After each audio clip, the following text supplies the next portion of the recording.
बुलंद इकबाल था, इकबाल उनका बुलंद था कि पत्ता नहीं हिलता था। कल के माहौल में और आज के माहौल में बहुत बाबू अंतर है। आकर्षण, उसके संवाद के प्रति आकर्षण और सच्चाई के प्रति आकर्षण। हकीकत यह है कि लोगों को अपने अधिकार से वंचित होना पड़ा है। हम जगह छोटे छोटे बच्चे भी कह रहे थे, उनके मुंह से था कि वोट चोर गद्दी छोड़, वोट चोर गद्दी छोड़।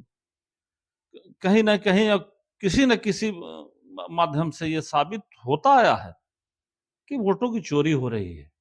अपने अधिकार को लेने की जंग थी। वोटर एक बच्चे को, छोटे छोटे बच्चे के मुंह से हमने सुना, कई जगह वोटर अधिकार यात्रा में मैं साथ रहा, मैंने कई जगह देखा, रफीगंज देखा, टिकारी देखा और औरंगाबाद देखा, तमाम।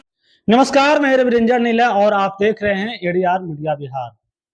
बिहार में इस वक्त चुनाव होना है। ऐसे में तमाम राजनीतिक दल अपने अपने तरीके से वोटरों को रिझाने में लगे हुए हैं। एक तरफ जहां महागठबंधन के द्वारा वोटर अधिकार यात्रा निकाला गया, जिसका समापन पटना में हुआ, और तो दूसरी तरफ एक बार फिर से महागठबंधन के बड़े भाई की भूमिका निभाने वाले राष्ट्रीय जनता दल के द्वारा बिहार अधिकार यात्रा निकाला जा रहा है। आज इसी विषय बिंदु पे बात करेंगे।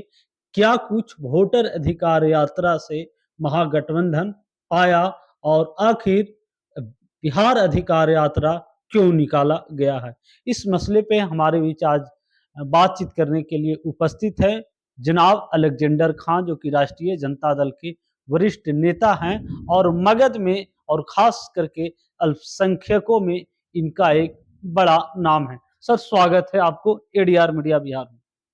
चलिए, शुक्रिया निर्णय जी। कैसे देखते हैं सर, बिहार में वोटर अधिकार यात्रा निकला, तो क्या वोटर अधिकार यात्रा से महागठबंधन कुछ प्राप्त किया?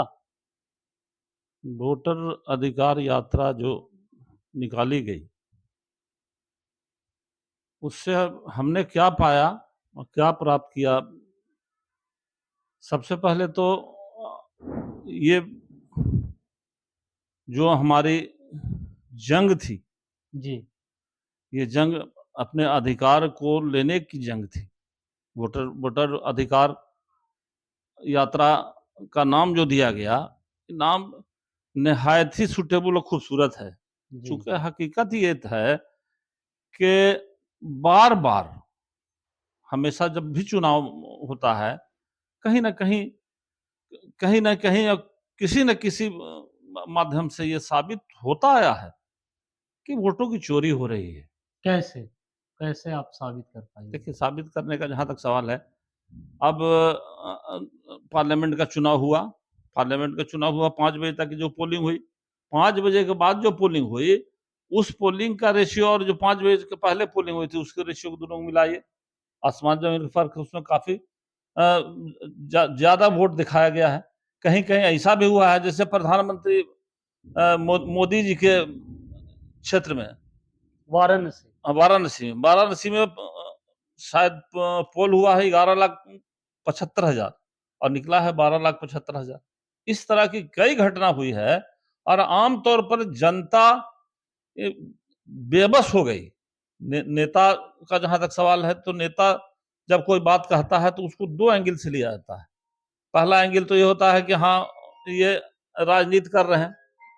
ये राजनीति का मतलब आजकल क्लियर ये लोग मान के चलता है कि झूठ बोल रहे हैं और एक माहौल क्रिएट करने की कोशिश कर रहे हैं।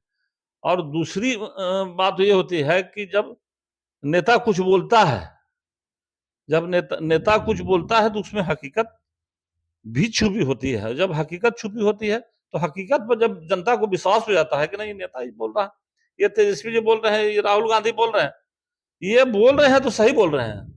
और यही वोटर अधिकार यात्रा जो इन्होंने निकाला, हकीकत में एक एक बच्चे को, छोटे छोटे बच्चे के मुंह से हमने सुना, कई जगह वोटर अधिकार यात्रा में मैं साथ रहा, मैंने कई जगह देखा, रफीगंज देखा, टिकारी देखा और औरंगाबाद देखा, तमाम जगह छोटे छोटे बच्चे भी कह रहे थे उनके मुंह से था कि वोट चोर गद्दी छोड़, वोट चोर गद्दी छोड़।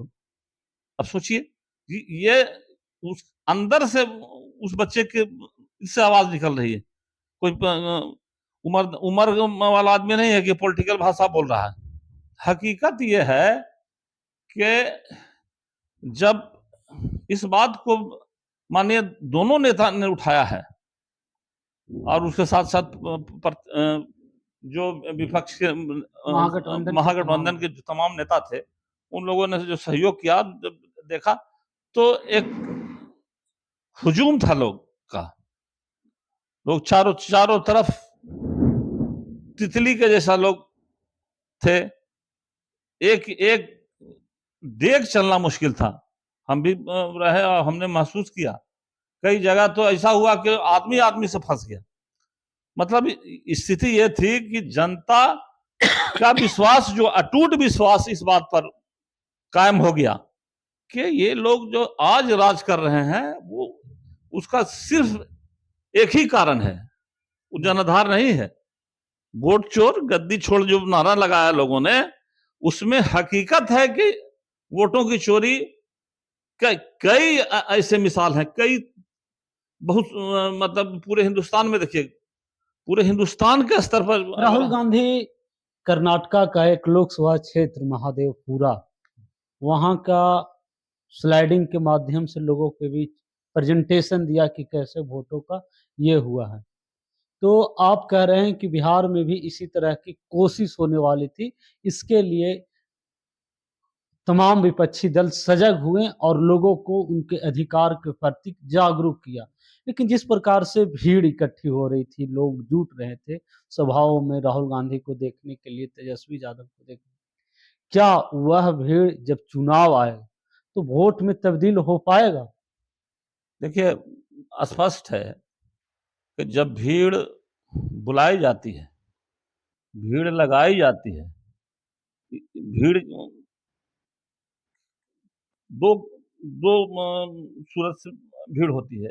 पहली सूरत तो यह है कि नेता के प्रति आकर्षण, उसके संवाद के प्रति आकर्षण और सच्चाई के प्रति आकर्षण, और दूसरी भीड़ होती है जो लगाई जाती है। तो जब लगाई जाती है भीड़, तो उसमें कई, मिसाल के तौर पर बोधगया में प्रधानमंत्री आए थे। छोटा मुंह बड़ी बात हमको नहीं बोलना चाहिए, लेकिन हकीकत यह है कि जब सच्चाई है तो उसको सामने रखना चाहिए। जब वहां पर औरतों से पूछा गया, कुछ औरतें थी, उनसे पूछा गया कि भाई आप कहाँ आई थी, तो कहाँ आई थे, तब कहे हम कहाँ आए थे, हमको कहा गया था कि ये देंगे, कपड़ा देंगे, लत्ता देंगे, ये देंगे।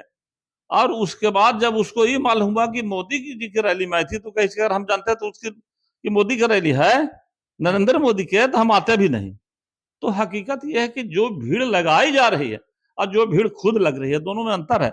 और जब भीड़ लग रही है तो एक बात स्पष्ट संकेत दे रही है कि आने वाला दिन जो है वो एक तरफा हवा बह रही है महागठबंधन की, और तेजस्वी यादव जी बिहार के मुख्यमंत्री बनेंगे, ऐसा मेरा विश्वास है।